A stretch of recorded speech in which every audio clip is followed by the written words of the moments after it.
Nobility. किसी कर्मठ व्यक्ति को अपना आदर्श मान लो और कर्मठता के पुजारी बन जाओ, विनम्रता आ जाए तो जीवन धन्य हो जाएगा। क्या कहते हैं, चलिए देखते हैं कबीर जी क्या कहते हैं। बड़ा हुआ तो क्या हुआ,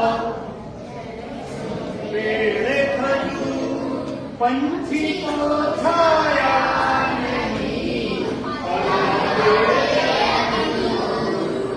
कितनी सुंदर बात, कितनी सरल बात, कितनी बड़ी बात।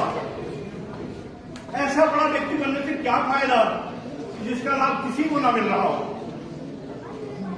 खजूर के पेड़ का उन्होंने एग्जाम्पल दिया, कितनी दूर से लगता है और कोई बैठ के छाया भी नहीं दे सकता। ऐसे समाज में बहुत लोग बड़े मिलेंगे आपको।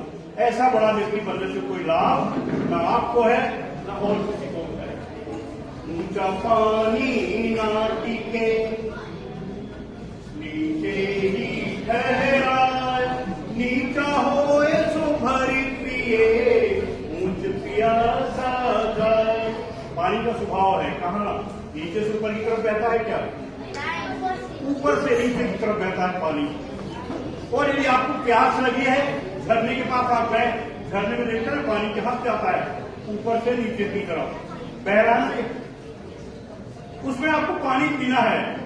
वैसे खड़े खड़े पी लेंगे क्या? पानी आपके मुंह में आ जाएगा। टोटी में से पानी निकालना है तो ऐसे आ जाएगी टोटी मुंह में, पानी ऐसे पी लोगे, झुकना पड़ेगा थोड़ा। यदि आपको प्यास बुझानी है तो थोड़ा अपने आप को झुकाना होगा, विनम्रता आ जाए जीवन में। विनम्रता ये नोबिलिटी। ऐसे विनम्र लोगों को अपना आदर्श बना लो, आदर्श चूज कर लो, फिर देखो किस तरह से आपके जीवन में खुशहाली आती। और लाइफ मैनेजमेंट जो हम आपको सिखाना चाहते हैं, हमारी भारतीय दर्शन क्या कहता है?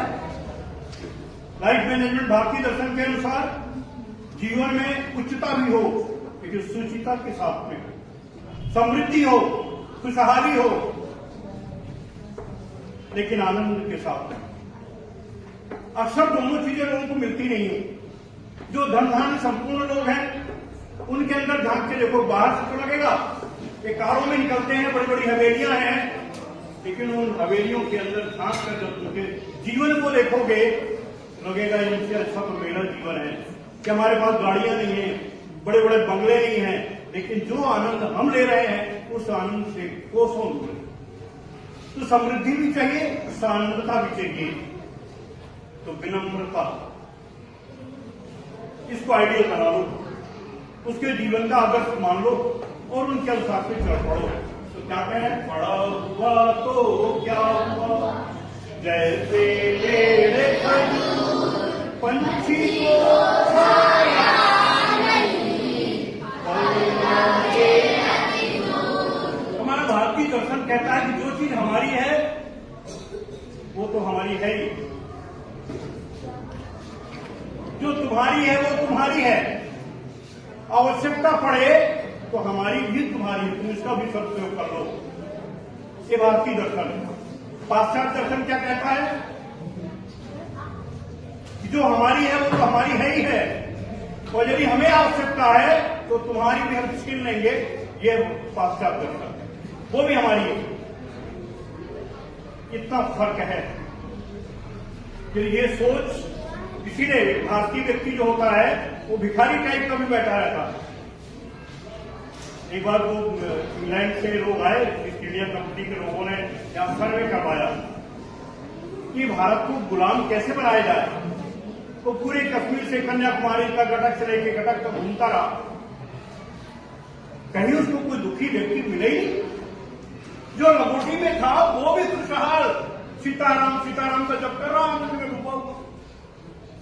जो हवेलियों में है वो तो आनंदित है ही है। तब तो उसने कहा भारत देश को गुलाम नहीं किया जा सकता। क्यों? क्या वो वहां तो एक जो लंगोटी लगाए घूम रहा है, जिसके बदन में कोई ज्यादा कपड़े ही नहीं है, एक कमंडल लेके चल रहा है, इतने उसकी प्रॉपर्टी है, वो भी आनंद में है। तब उन्होंने कहा कैसे उपाय, कहें संस्कार बदल दो, संस्कार बदल दो। कहे बर्थडे कैसे मनाते हैं, कहे दीप जलाते हैं, कोई इनके यहाँ का बुजुर्ग आता है, वो दीप जला देता है, पूरी रात दीप जलता है, बोले दीप बुझवा दो, दीप इनके बुझवाना शुरू कर दो। बस शुरू हो गया, बर्थडे से शुरू हो गया, जन्म से ही शुरू हो गया, दीप बुझवाना शुरू कर दिया उन्होंने, कैंडल, और हमारे तमाम संस्कार में परिवर्तन ला दिए। सबसे बढ़िया गुलाब, ताजे गुलाबों की जगह उन्होंने सजावट करवा दिया। कौन से गुलाब के? वो पॉलीथीन वाले, क्या बोलते उसको आप, प्लास्टिक के फूल, प्लास्टिक के फूलों से सजवाना शुरू कर दिया।